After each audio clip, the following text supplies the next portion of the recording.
Good morning and welcome, especially on this day where if you are joining from the United States, you have undergone a grand time shift. And so congratulations to you if you are attending this live. That means that you survived the time shift of daylight savings and you have arrived. And we really appreciate both your physical and virtual presence for those who are joining on the live stream. Welcome to Temple Buddhist Center's Sunday service. My name is Nicoya Helm, and I'm honored to be here with you this morning. We hope that this morning finds you well and at ease, but please know that if you are struggling in some way, that our hearts are open to you, and we hope that Temple Buddhist Center and this community can be a source of refuge for you and your loved ones.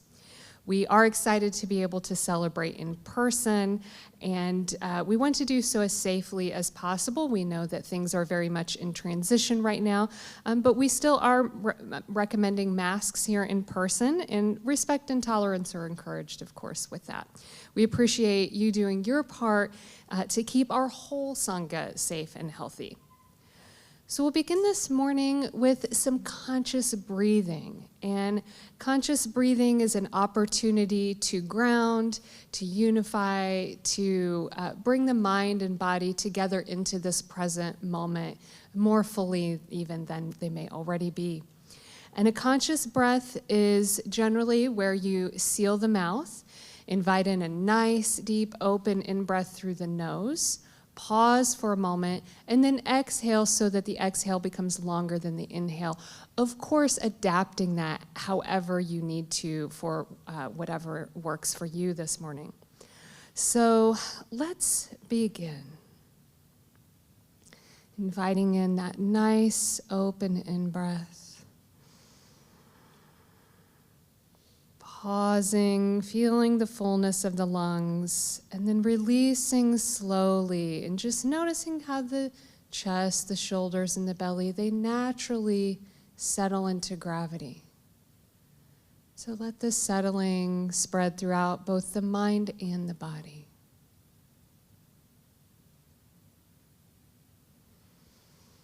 Inviting in another conscious breath. You may notice how on the in-breath, you're literally feeding your mind and body with fresh oxygen. Let that breath energize you in mind and body. Pausing, and then again inviting the settling of the out-breath.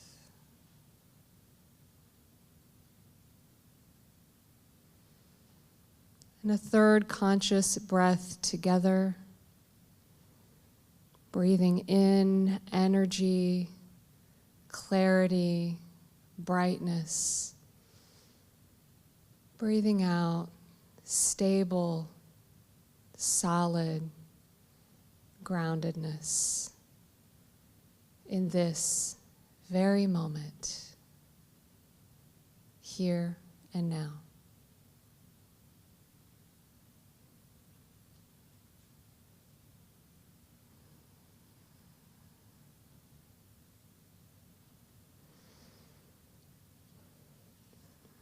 And with that, we'll move into our opening chant. And we like to begin here at Temple Buddhist Center with chanting. It's an integral part of every tradition. It's not about being a singer. It's about having a voice, manifesting our being into this world through our voices and connecting energetically through these ripples of the airwaves that we create together. Our chant today is Om Tare Tu Tare Ture Soha. Om Tare Tu Tare Ture Soha. And this is the chant to Tara, the Buddha, the mother Buddha, inviting in the divine feminine and the true source, the kind of ultimate archetypal embodiment of wisdom and compassion. And so if you are not familiar with Tara, I encourage you to look her up after this. She's a very, very inspiring archetypal figure. And so this chant calls that spirit of compassion and clear, bright wisdom that is present in each of us in our Buddha nature. So I'll invite Christine to tone us in as we chant together. Om tare tu re soha. Om tare tu re soha. Om tare tu re soha. Om tare tu re soha.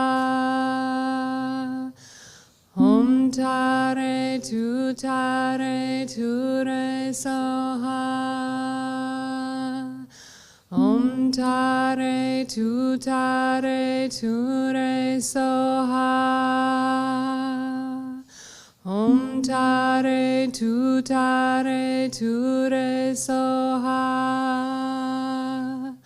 Om tare tu re soha. Om tare tu re soha.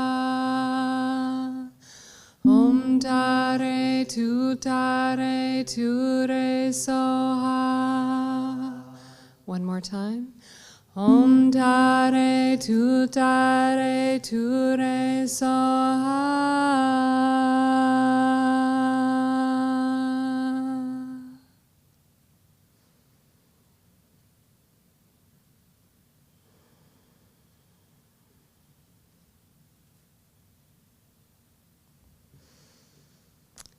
Again, welcome.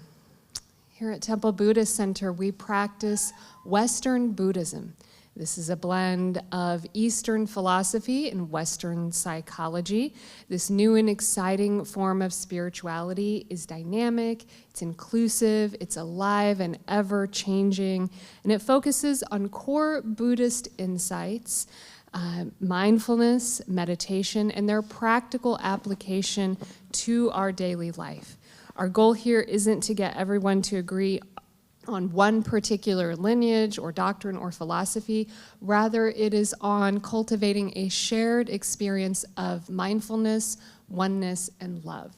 And so whether we are chanting together, meditating, or sharing from the heart, we respect and acknowledge that you will participate at a level that is right and meaningful for you.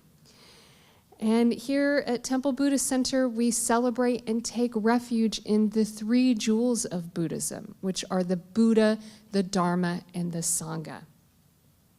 We value awareness of our Buddha nature, and we celebrate and take refuge in the Buddha that is not just the historical Buddha, but the Buddha nature, which reflects the awakened nature of all beings, and allows a fresh new perspective of this in each moment. The second jewel is the Dharma. These are the wisdom teachings that help release us from fear and delusion and help us embrace and manifest that Buddha nature into the world. The third, last but absolutely not least, is Sangha. And this is the sacred spiritual community.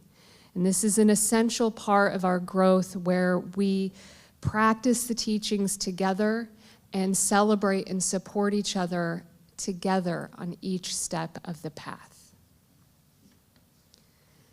And so we invite you now to take a moment to silence any electronic devices. For those of you who are joining remotely, take a moment perhaps to turn off notifications. Give that furry friend one last pet to help them settle in with you as we prepare for our prayer of refuge and then movement into our morning meditation. So let's prepare for the prayer of refuge, which we will recite together 3 times in honor of the 3 jewels. Together, in Buddha, Dharma, and Sangha, we go for refuge until fully awakened through the power of generosity, ethics, patience, enthusiastic effort, concentration, and wisdom. For the sake of all beings, may we realize and demonstrate our innate goodness. In Buddha, Dharma, and Sangha, we go for refuge until fully awakened through the power of generosity, ethics, patience, enthusiastic effort, concentration, and wisdom. For the sake of all beings, may we realize and demonstrate our innate goodness.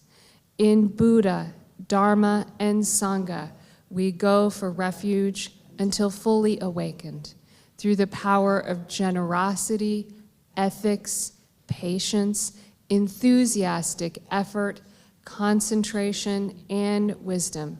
For the sake of all beings, may we realize and demonstrate our innate goodness.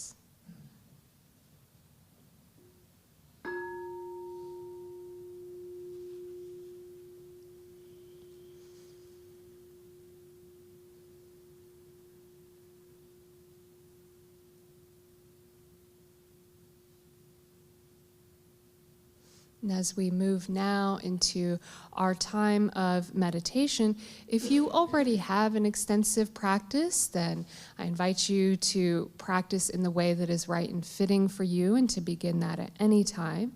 If you are newer to meditation, Victor will be offering a guidance. I'll open with an opening dedication. We'll sound the bell 3 times, and then Victor will guide us gently into a practice designed to support us more fully as we enter into noble silence, where we will be for approximately 12 to 15 minutes. So let's begin with another conscious breath before we move into the dedication.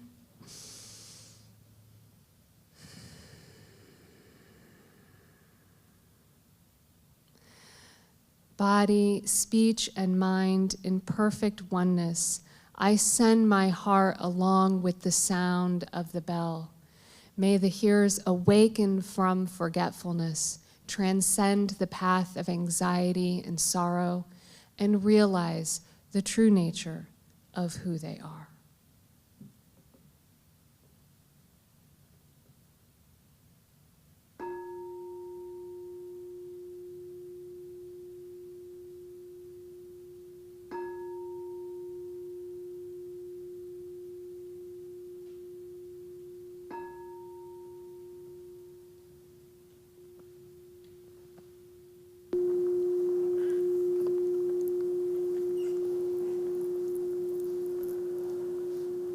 And so as the sound of the bell decays, showing us the way,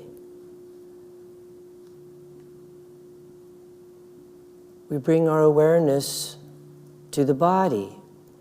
Whatever you need to do to take another conscious breath or 2, or perhaps stretch or make micro adjustments in the posture, whatever you need to do to help the body to become more gentle, easy,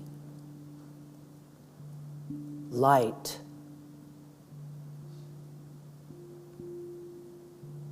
Scanning the body for any points that perhaps may be tense or contracted, noticing the forehead, the eyebrows, the jaw,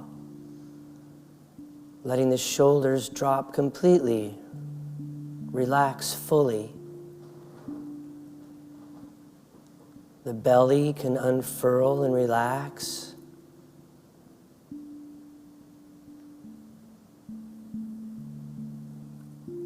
And bringing our awareness to the breath through the rise and the fall of the tummy, just noticing that. Rises on the inhale, softens and lowers on the exhale. This can be a point of reference for us, coming back to the breath.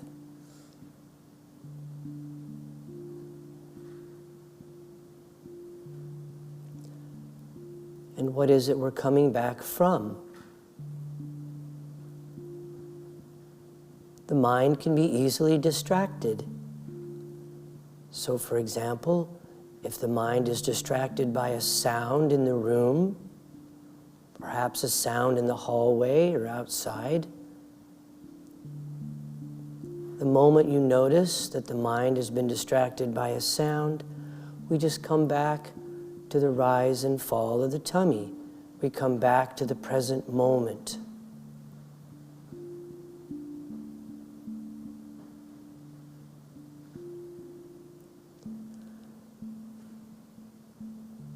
You may notice that the mind has been distracted by a sensation, like a tummy rumble or an itch.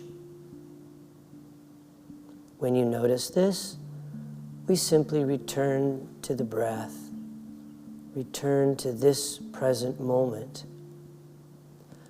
There's no judgment, there's no story, there's no commentary. We simply touch the distraction as lightly as possible, and then return to the breath.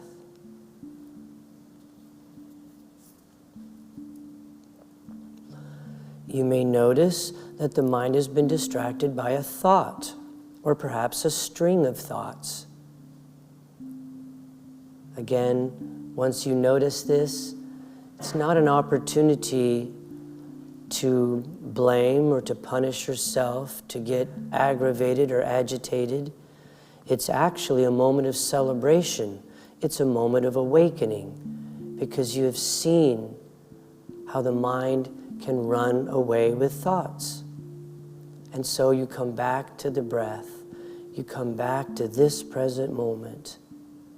100,000 times is not too many times to come back to the breath.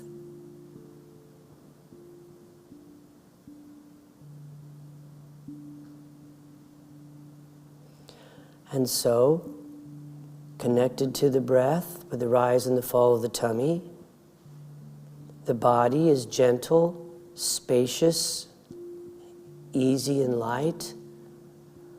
The mind is clear yet receptive to whatever arises. And the heart is open. We can begin to move even more deeply into our meditation, into the stillness.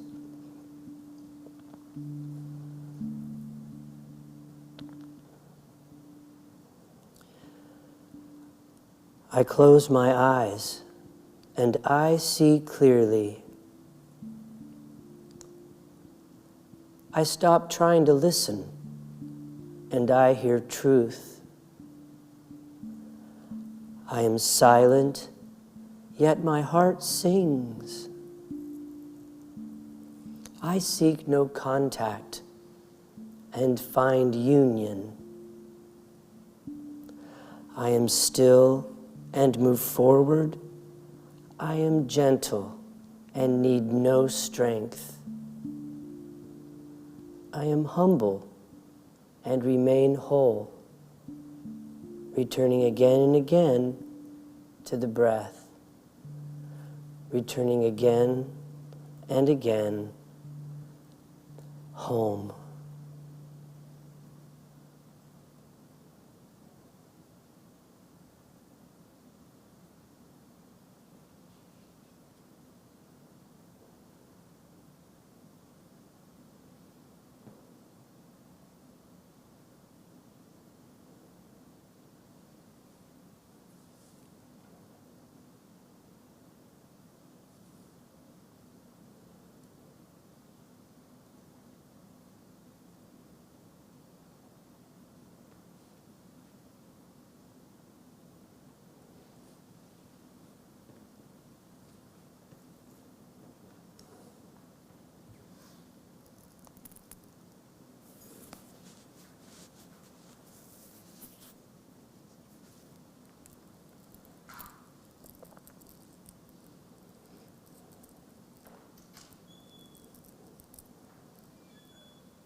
So I invite you to bring your awareness now to the sense door of sound, noticing the sound of my voice or the sound of the air handlers in the room.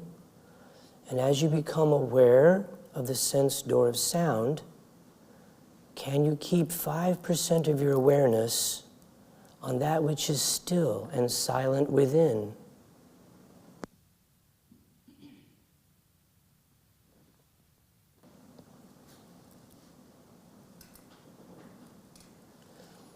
Next, I invite you to bring your awareness to the sense door of touch as you notice the feeling of your clothing upon your skin or the chair or the cushion beneath you.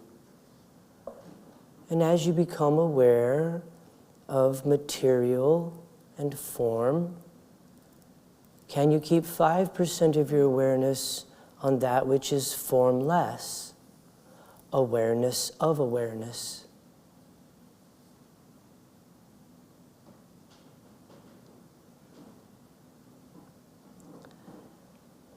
Next, I invite you to bring your awareness to the sense door of sight as you slowly begin to open your eyes, allowing in a little bit of light, just letting the objects come to you. And as you become aware of things and objects, stuff, can you also keep 5% of your awareness on the space around them? In and through, around this building, around our city, the planet.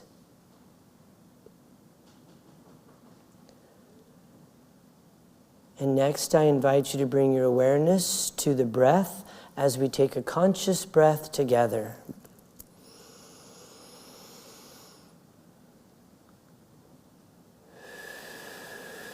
And as you exhale and release, be present in the here and the now, in this time and this place.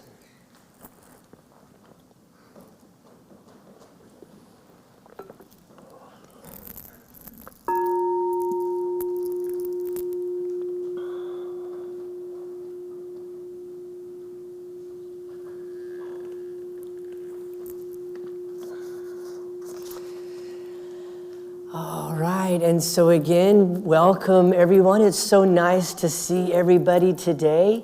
And if you need to adjust your posture or stretch a little bit, by all means, please do. I also want to wish everyone a happy Women's History Month, the month of March. And my talk today, the second half of the practice, was meant to be a little enigmatic, was to try to kind of create a little bit of curiosity on your part. My teacher used to talk about the two halves of the practice, where in the first half we are becoming aware of conditioned patterns of speech and behavior, and we struggle to purify and release fear, greed, hatred, delusion. And in the second half, we struggle to let in the joy, the love, the goodness. I know it seems counterintuitive. It's like, wait, bring it on. But, you know, when you experience truth for the first time, it can be very unfamiliar. It can even be a bit scary. Or we perhaps glimpse truth, and then we spend every waking moment craving, grasping, trying to get back to that. What was that experience that I had? And so we have these two halves that we're kind of balancing and working with all the time through meditation, mindfulness, through heart practices, our studies, working with our teachers. We bring awareness to conditioned patterns of speech and behavior. And up to this point, those patterns have created our reality, have created the world as we see it and experience it. And as this becomes clearer as we begin to experience truth. There is a heart opening.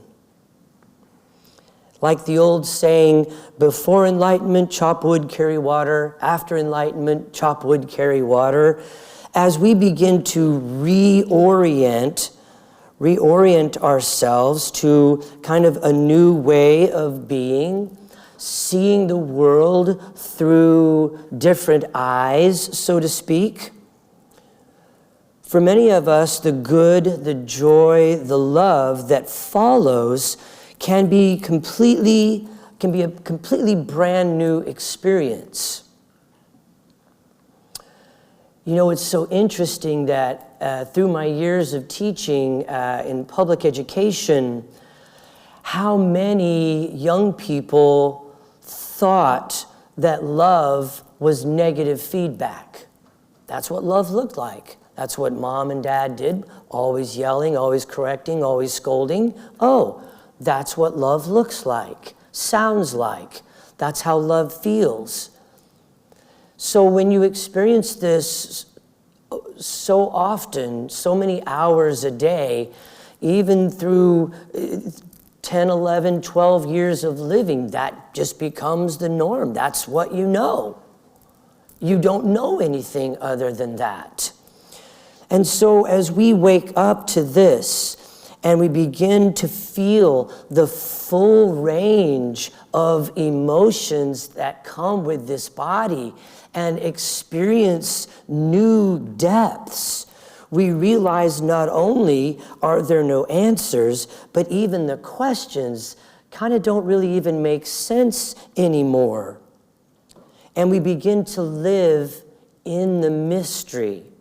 As you read so often in so many of the writings of today's modern influential spiritual leaders, talk about living in the mystery. And the vantage point from the mystery is that there is no fixed path.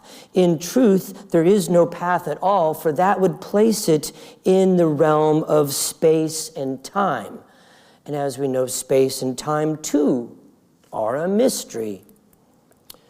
So the past already disappeared, the future only imagined, and the present as fluid as water. To awaken is not to fix or to hold, but to love whatever is here and now. Knowing this truth releases our hearts from grasping and attachment. Truth is always with us. Whenever we have the experience of touching this, we are healed.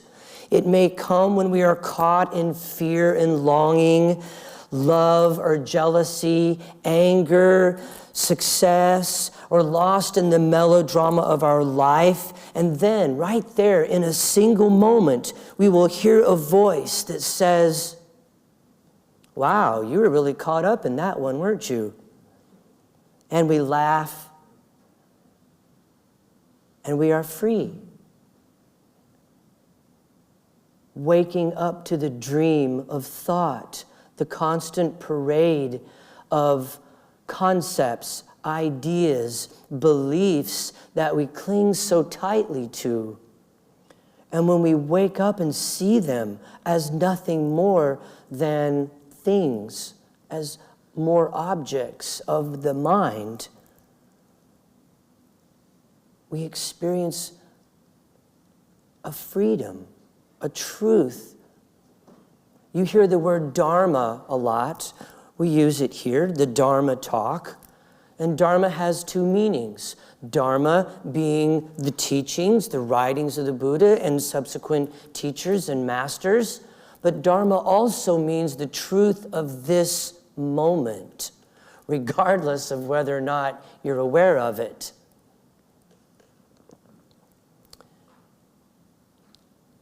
But when we have spent so much of our life not trusting,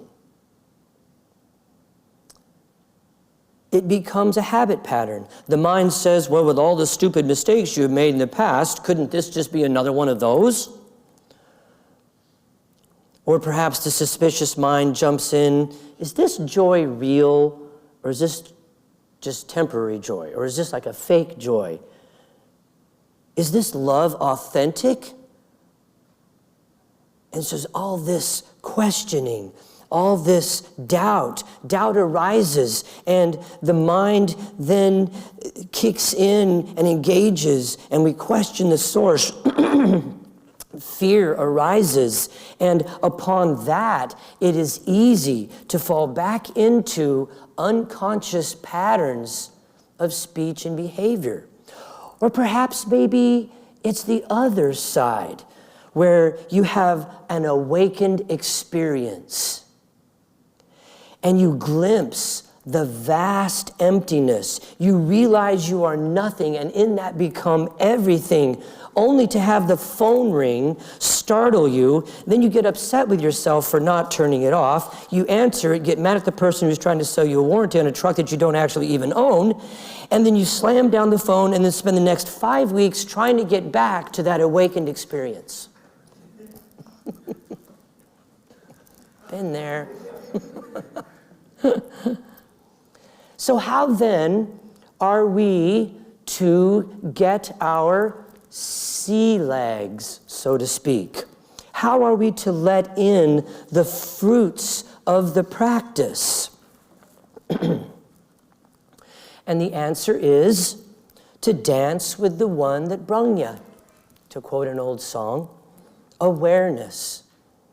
As long as you have a body to play with, you will have opportunities to awaken. Bring awareness to how, for example, you receive. In what ways are you blocking joy? When people want to give you a gift or buy you lunch, do you dismiss? When people want to give you a compliment, do you deflect? A very common one nowadays is guilt. Who am I to feel this joy, this happiness, with so much suffering going on in the world? This was the demon Mara's last, most powerful weapon against the Buddha on the night of his awakening. Self-doubt. At which point the Buddha reached down, touched the earth, just as in this statue here, touched the earth and said, with the earth as my witness. This beautiful gesture of touching the earth reminds all of us that awakening is less about a stretching up towards transcendence than it is reaching down into the dirt. The way out is the way through. The path of the spiritual warrior understands the difference between pain and suffering. Pain is a natural, normal part of having this body. Suffering is completely optional. And in our practice, as we purify fear, greed, hatred, delusion, and realize the suffering that we cause ourselves and those around us that we love, and we see it for what it is and are able to release it, then what is realized is the truth of who we are, our true nature. Love, compassion, joy, and peace. That's why the Buddha didn't teach happiness. You can't teach something you already are. The Buddha taught one thing, suffering, and the extinguishment of suffering. So we remain committed to the practice. We don't chase after the experiences. We reignite that playful curiosity and that sense of amazement around life itself. As Walt Whitman said, "As for me, I know of nothing else but miracles." We are all up to our necks in grace. Wherever we are held by the warmth of the sun and the shining embrace of the snow. We are nourished by the sweet waters of the rain, alive in the great mystery. Whatever our circumstances, we have the perfect capacity to awaken right here, right now. You have everything you need. There is nothing more to add. There is nothing to take away. Only bring awareness to this moment, to what arises. Whatever our circumstances, we have the perfect capacity to awaken. And with an open heart and with an open mind, we discover a great stillness, a loving presence with things as they are. Resting in a simple awareness of the present, the heart becomes trustworthy. A week or two ago, we talked about trusting emergence, trusting in what our heart is expressing in that moment. As St. Augustine said, when you come from a place of love, do and say whatever you want to do. You don't have to be in fear anymore. You don't have to live with limitations and boundaries. When truth is no longer a matter of concepts, ideas, and stories, and is instead embodied, we become a blessing. Life becomes a blessing. Compassion, understanding, a joyful freedom touches everyone we meet. We become a beacon, a light unto the world. Radiance and love pushes out of us like the green shoots through the cracks in the sidewalks. We become the source instead of always looking for it out there. Where's the source of my happiness? Where is the source of my joy? Where is the source of my stillness, my silence? Always looking out there. Come home. Releasing ambition or fear, we return to our one true home. We are being at ease, our hearts open.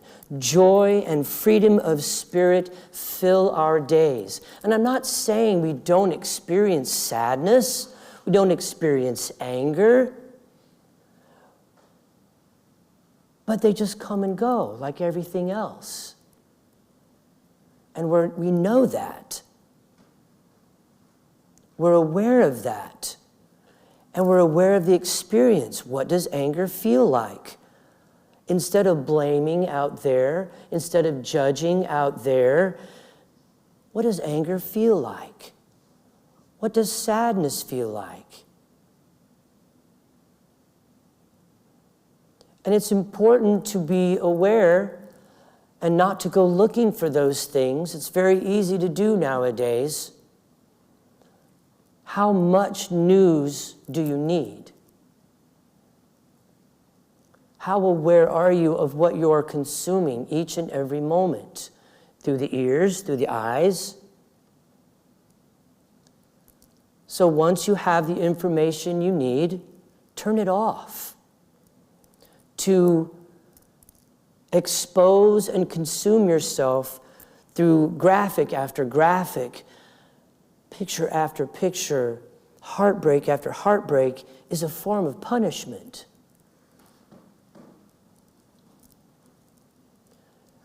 And it's not that we don't act. Our path can be fierce, but we do so from a place of love and understanding, not discrimination and hatred. And so I'd like to leave you with these words that are whispered by the monks to a person who is in the final stages of dying.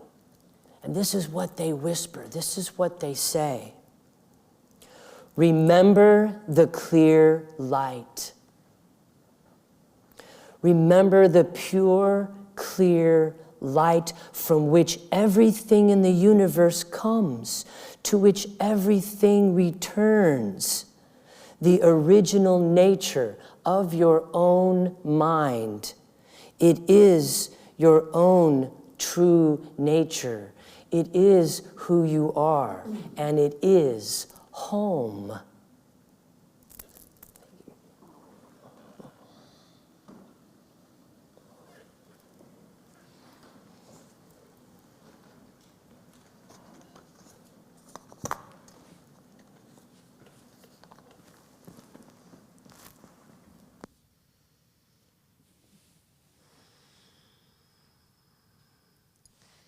Let's just take a moment to receive those teachings. If you have ever experienced, or if you do ever experience a yoga class, you'll know that at the end of all the physical activity and the various sequence of poses, the most important pose is the final resting pose, in which you just do nothing and let the mind and body metabolize that experience in a deep, intuitive way. And so just give yourself that moment. The same can be said of receiving the wisdom of a Dharma talk. There's no need to exert any particular effort to receive these teachings.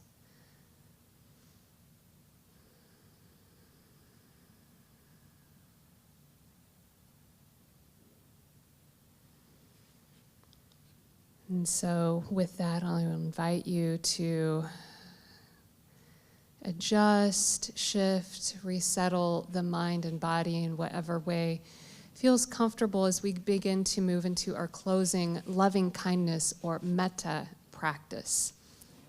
And this is a heart practice, not a head practice. It is in that family that is of practices called the Brahma Viharas. These are the divine abodes, and this is one of them. And so you may wish to choose to connect with the fact that this is a heart practice through physical posture. One posture might be the Anjali Mudra, the prayer pose with the hands together in front of the heart.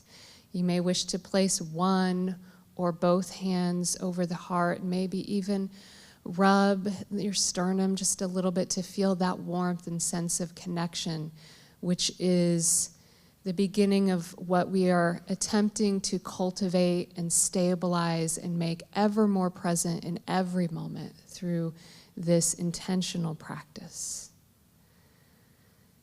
And so eyes can be open or closed at any time during this practice, but I invite you to make this, in whatever way you can, a full mind-body experience.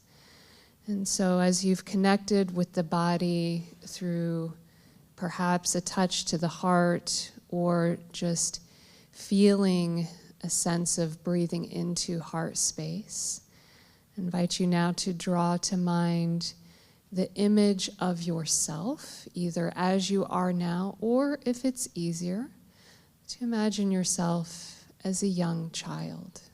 Whatever way seems easier to invite a sense of kindness and a wish for well-being towards yourself. And you might hear yourself repeat these words as you send these wishes to yourself, repeating them silently after me. May I be filled with loving kindness.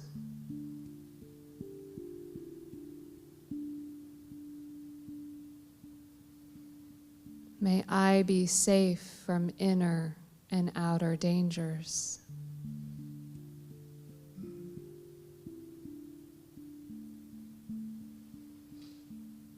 May I be well in body and mind.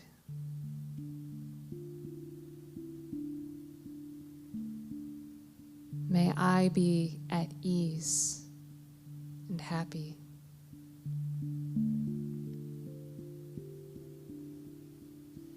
And inviting in a conscious breath, and as you do, perhaps imagining and visualizing that it expands your heart area, creating room and filling up your heart so that it is ready to send these wishes to a being that you can call to mind visually or maybe even hear, a being with whom you have an easy relationship. It's easy to imagine smiling at them. When you have them in your mind and in your heart, you can offer these wishes of goodwill. May you be filled with loving kindness.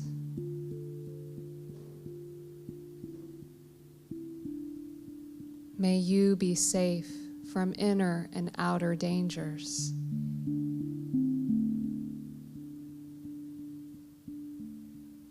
May you be well in body and mind.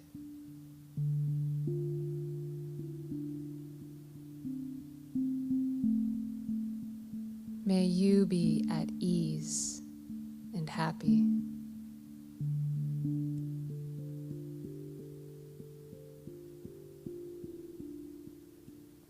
Receiving in, again, sustenance, nourishment of the in-breath, allowing that to expand the heart and fuel the good wishes that you can send out with the exhale as you bring to mind someone whom you don't know well. Maybe a stranger you passed here, maybe someone you've seen in the halls or in this room, someone you've seen on TV, in your neighborhood.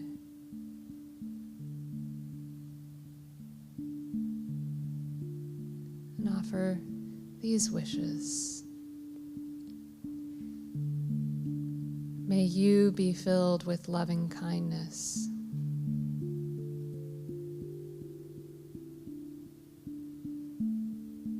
May you be safe from inner and outer dangers.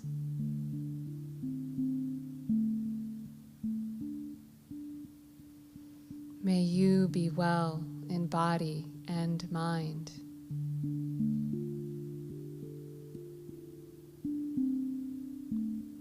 May you be at ease and happy.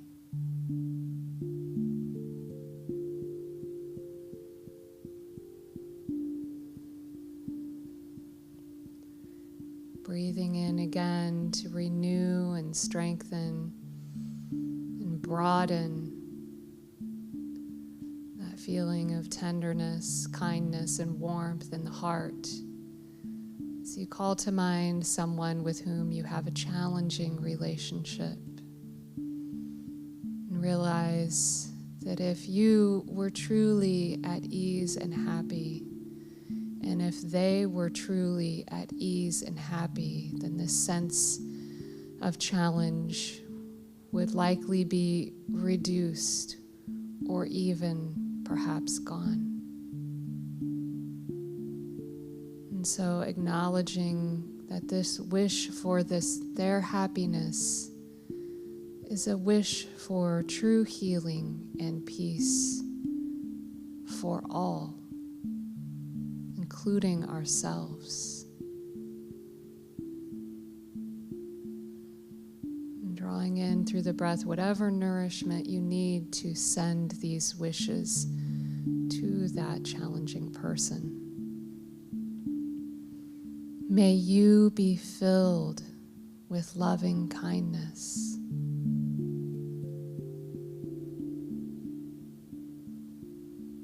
May you be safe from inner and outer dangers.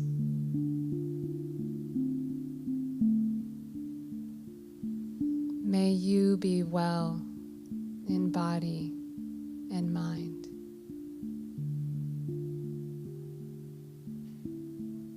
May you be at ease and happy.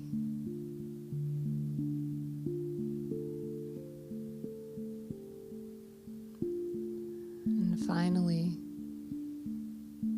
remembering that inclusive, compassion begins with ourselves. So breathing in again to your own heart center as you begin to extend the circle of warmth and well wishes out to encompass everyone nearby you, everyone in this room. And with every breath, seeing and hearing and feeling those well wishes, that tenderness, that open-heartedness expand to include every being in this building, on this block, in this neighborhood, in this city, in this state, in this nation, extending beyond imagined or real borders, walls, and boundaries, opening and expanding to include all beings on this globe, and even perhaps to all universes known and unknown, to all beings known and unknown, including every one in space and time. May we all be filled with loving kindness. May we all be safe from inner and outer dangers.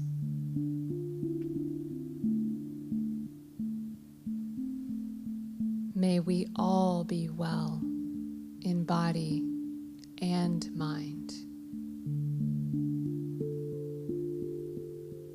May we all be at ease and happy.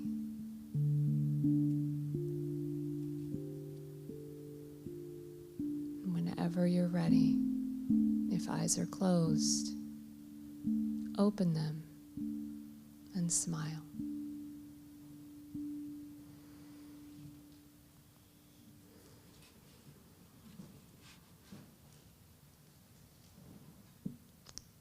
In the spirit of dana, or the Buddhist practice of generosity, these Sunday services are given freely. And in the same way, we ask that if you choose to give, that you do so not in return for something that you have received, but so that these teachings can be available, and that anyone who may seek refuge may find it here with these teachings and with this community.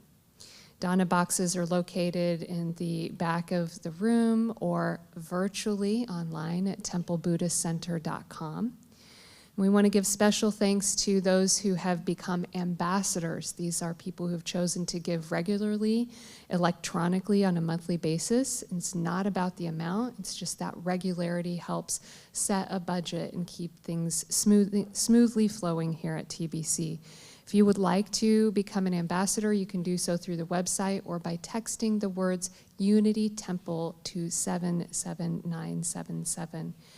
We want to thank all of our amazing volunteers who also keep things flowing smoothly and are always making the magic happen. And thank you, of course, especially to Victor for sharing wisdom and presence with us on a regular basis and keeping the magic happening here. And to Christine for magic through the airwaves of music. And so let us prepare now to close our service with a bodhicitta dedication, after which we will have some brief announcements if you're able to stay for those. Our bodhicitta dedication, please join me in reciting.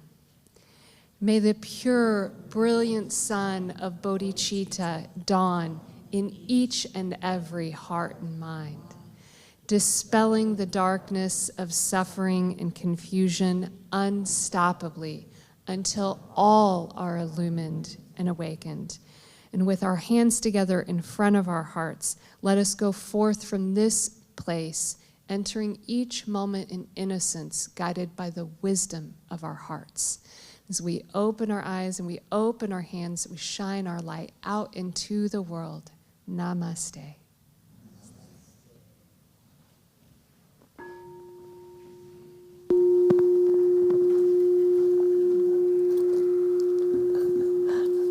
Thank you so much, Nicoya, and thank you, everyone. I will try to keep the announcements brief. A couple of things are happening today, right when you walk out into the lobby. Nancy Addy is here, and the Garden Fairies are collecting change. Nancy, is there anything they need to do? The Garden Fairies, by the way, is our group that takes care of the gardens all around Unity Temple. And yeah, so hi, Nancy. So nice to see you. I'm sure as you come to church or the temple throughout the year, you've had the opportunity to walk by our beautiful gardens. These gardens have been maintained for the past 30 years plus by a group of volunteers called the Garden Fairies. And we meet once a month from about March through November for 2 hours on Saturday. Everything that you see has been donated or purchased through donations from the Congregation of Unity or through people in the Temple Buddhist Center.